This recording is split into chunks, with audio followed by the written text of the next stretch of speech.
Hi everybody, welcome back to my channel. This is Cheychuu. How are you guys all doing? I hope that you guys are all having a beautiful day, night, wherever you guys may be in the world, and I hope that you're making sure to take care of your energy and protecting yourself and staying safe out there, okay?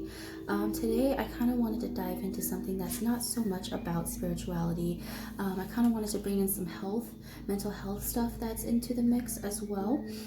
I did mention a previous launch, like last year within 2019, which is when I started my channel, that there's other aspects that I would like to dive into besides just spirituality and such, but it's gonna take a bit and everything like that, because I just go by what I'm guided to do and what spirit wants me to talk about.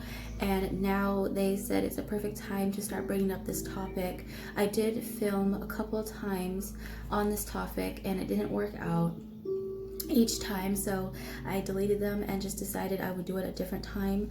But now that Mercury retrograde is right around the corner right now, and that we're having a lot of these different types of energy shifts, and as such, this would be a perfect time to talk about this topic, okay? Mind you, in my previous videos, any previous videos that you would like to watch evolving around astrology and a little bit about the updated divine masculine and divine feminine energies, all of that will be listed in the link below. By the way, we are still in the 222 portal. Also, like I said, Mercury retrograde is around, so bear with me since my communication style and just I just been tripping over my words, and my technology has been giving me quite some harsh times right now, so I'm already feeling the energy, even though it has not officially started quite yet, okay? So I'm already feeling it right now. A lot of heart chakra and a lot of solar plexus and crown chakra activations going on within the collective.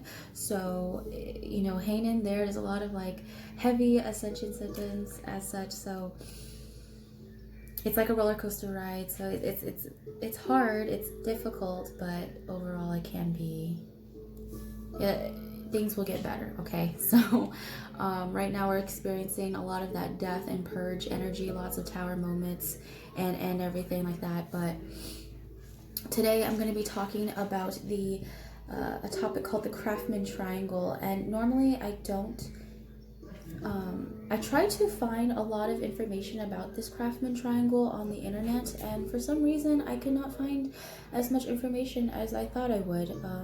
So I guess it's not as much talked about, but I think it should be, because I think it's a great way to recognize the miscommunication patterns that happen between many individuals, okay?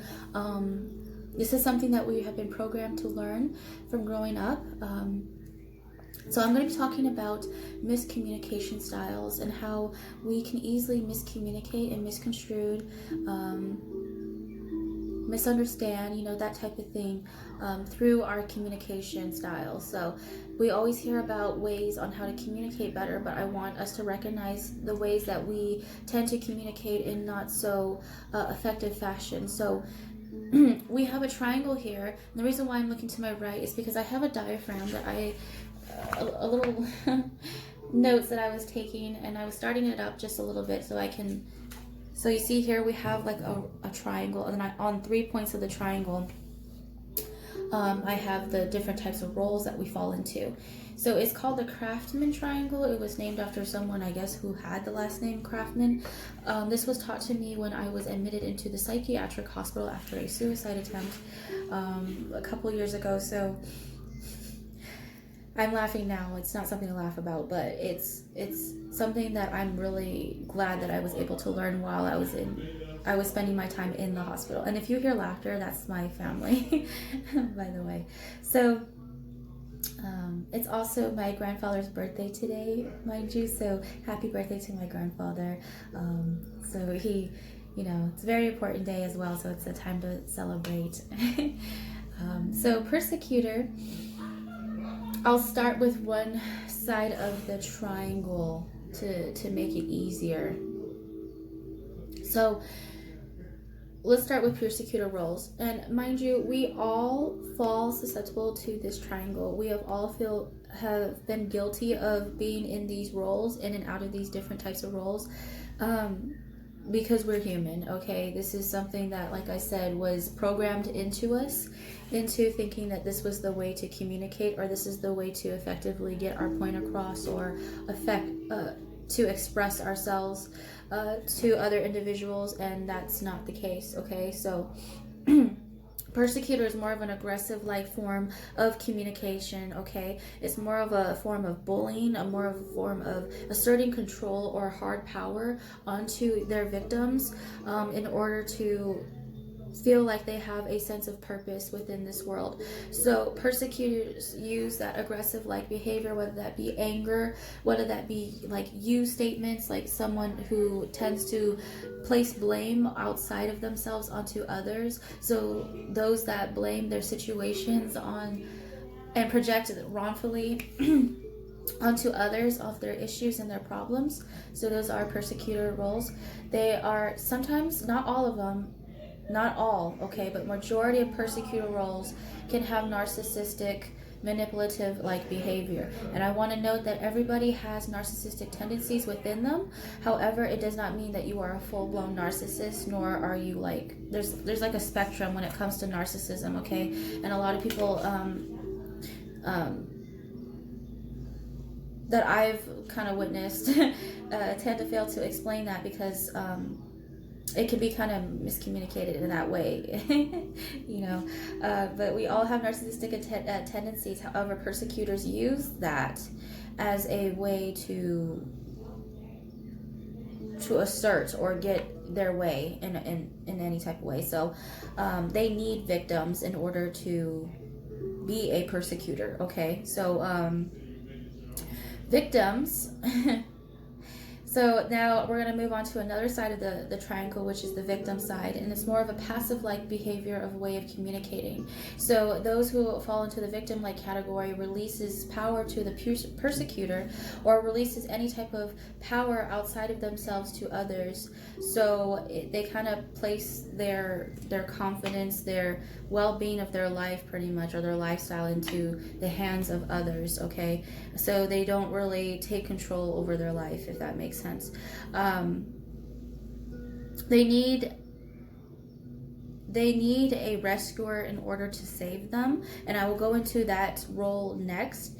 But what I mean by that is that a victim is always needing for someone to save them from their issues and their problems. Therefore, it's like those type of people who use the help me or I'm helpless type of thing. That's kind of like where that lack mentality kind of comes into play, okay? So on the other side, the last one is the rescuer role, okay? Now, this is more of a passive-aggressive like behavior, way of communicating, and they need victims to save, because without a victim to save, then there's nobody to save at all. So rescuers rely on those who are, you know, in that victim-like mentality in order to save them, okay? And why rescuers do this is because it's a way of distracting themselves from actually healing or dealing with their actual issues. So a lot of people who fall into the rescuer like role tend to like to save others before they save themselves. And and that kind of creates like a passive aggressive like behavior, because typically rescuers, those who save all the time and everything like that, and no one typically saves them, then it kind of comes in a form of passive aggressiveness, or having some sort of false or high expectations of others and individuals, okay? So all three of them, persecutor, rescuer, and victim roles, all fall into a line of sense of control, a sense of ego, okay? And it's a sense of fear-based mentality. Like I said, it was programmed into us, especially from home life, especially if we had parents who communicated in this way, or family or friends, etc. It's all about the environment that you kind of grew up in. But overall, there's a lot more that goes into this. Like, they all pretty much need each other, and it creates some sort of melting pot of just disaster and explosion pretty much. It's like that tower like scorpion energy when we tend to want to be on that triangle, okay? Now there's one way to get off this triangle, okay? And this is something that we used to, because before then, let me backtrack. give you a little history. I used to work with a lot of youth and adolescent kids as well when it comes to that. So like one thing for sure that we have taught to kids as far as like mentoring for youth growing up is that all of these forms are like a false sense of control in your life. Okay, so it's like when we are in a persecutor role, right, we feel justified by blaming others or putting blame outside of ourselves. So we cannot take accountability or responsibility for our actions, that type of thing. So all of these are kind of like forms of running away from the actual issue at hand or the root at hand, which is basically how to healthily communicate. Okay, now mind you, nobody's perfect. Everybody falls onto these roles every now and then. It's practically impossible to avoid being on these roles all the time, 24/7. Okay, we are human. We are going to fall back and we're going to mess up. However, it's the fact that you're trying, to help improve yourself. And one way to get off this triangle is what we would call assertiveness. And this is something that we would teach the youth, okay? We would have a different way or system of way, different wording and everything like that so that they can understand. But this is more so like the adult version, if that makes sense. But assertiveness is how you get off that triangle. And what I mean by that is that being assertive, standing your ground, having firm boundaries, and while also communicating in a style where you're not needing to save other people or needing to make yourself smaller or bigger in order to feel important within the conversation. To be assertive is to be pretty much grounded, to be present within your conversations. It's not to place ego. It's not to assert control over the conversation or the other individual.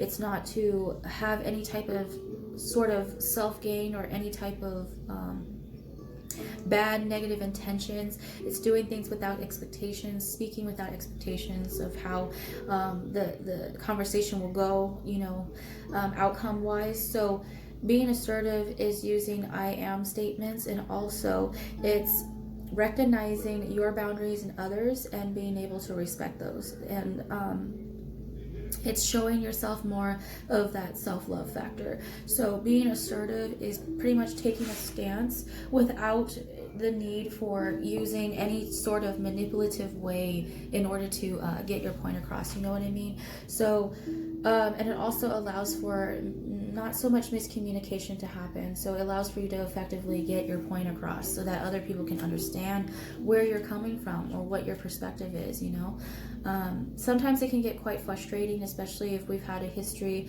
of being ignored or, abuse, that type of thing. All of this factors into why we speak the way that we speak or why we communicate that the way that we do. However, the Karpman triangle is an easy way to keep track of your actions and your behavior and the way that you speak to other people and yourself, pretty much. So, like I said, persecutor statements are like the self-blaming, the you, it's your fault, you did this, blah, blah, blah. That type of thing. Victim is always like, I can't do this, I'm helpless, I need help, always needing help, always looking for someone to save them, etc. And rescuers always looking for that person to save. Rescuers or those people, I would actually put a lot of empaths, a lot of people before their spiritual awakening or before people start to balance out like their needs and their wants and their boundaries as such. Before that, a lot of us fall into this role of like being the rescuer as far as empaths go, feeling the need to have to wake up or having to be there for someone 24/7, that type of thing, always needing to save that person, which also enables the victim. It enables them to continue to do the behavior that they're doing. So it can actually backfire if anything. So especially if you're saving someone all the time and not allowing them to fall back and fall on their knee and to grow from that pain. Sometimes rescue roles can prevent that and actually enable wrongful behavior when it comes down to it. So being assertive is the way to go. Being assertive, like knowing your worth, knowing where you stand, knowing your intentions, And being able to being able to take yourself outside of yourself in order to understand where the other person is coming from. Now, mind you, we all, like, because of emotions, because of like the time of the day, you know, because of like if we had a bad day or a bad morning, etc., all that should not be excused to like really use these as ways to communicate with other people. It just creates a disaster.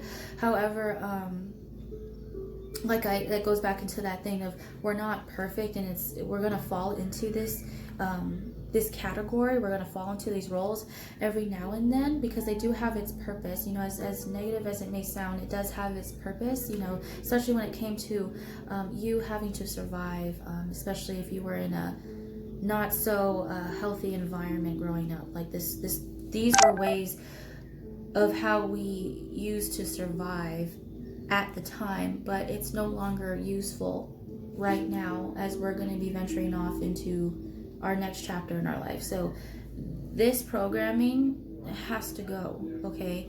And we have to invite newer and better, healthy ways to communicate with one another, right? Without hurting yourself or the other individual, okay? It's beneficial for both ends, all right? So I'm gonna leave you guys with that for right now. There's a lot more that goes into this, but for now I'm gonna leave it at that. I'll probably make a part 2 if anything else comes into mind, but overall, coming from a place of the heart, having the right intentions and stuff like that, this is all takes practice. It's not something that's going to happen overnight, but try practicing assertiveness. Look up assertiveness and assertive communication styles and stuff like that. That will help you out in the right direction, okay? But overall, I shall see you guys in my next video. I hope that this helps, or at least somewhat helps, and I'm wishing you guys nothing but the best, okay? Much love, and I shall see you guys in my next video. Peace.